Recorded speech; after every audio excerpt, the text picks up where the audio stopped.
Welcome back. Punjab assembly के अरकान ऐवान के बाहर फिर आमने सामने आ गए हैं। ऑपोजिशन अरकान के प्रेस हॉल से निकलते वक्त नामालूम शख्स ने मुबैना तौर पर बदतमीजी की है। मजीद जानते हैं डॉट न्यूज़ के नुमाइंदे अदनान शेख से। जी अदनान, बताइएगा, बदतमीजी करने वाले शख्स की शनाख्त हो सकी है?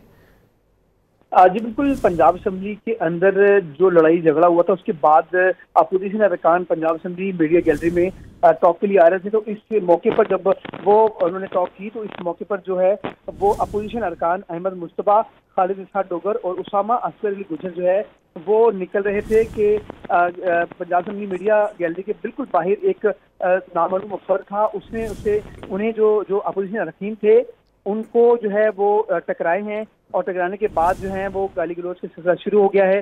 ताहम इस मौके पर जो पंजाब में सिक्योरिटी थी वो वक्त पर पहुंची और दोनों ठीक है, बहुत शुक्रिया अदनान शेख अपडेट करने के लिए।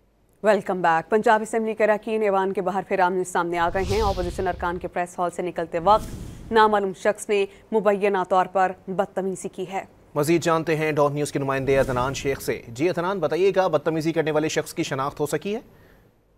जी बिल्कुल। पंजाब असेंबली के अंदर जो लड़ाई झगड़ा हुआ था उसके बाद अपोजिशन अरकान पंजाब असेंबली मीडिया गैलरी में टॉक के लिए आ रहे थे। तो इस मौके पर जब वो उन्होंने टॉक की तो इस मौके पर जो है वो अपोजिशन अरकान अहमद मुस्तफा, खालिद इसहाक डोगर और उसामा असगर अली गुजर जो है वो निकल रहे थे कि पंजाब असेंबली मीडिया गैलरी के बिल्कुल बाहर एक नामालूम अफसर था। उसने उन्हें जो अपोजिशन अरकान थे उनको जो है वो टकराए हैं और टकराने के बाद जो है वो गाली गलौज का सिलसिला शुरू हो गया है।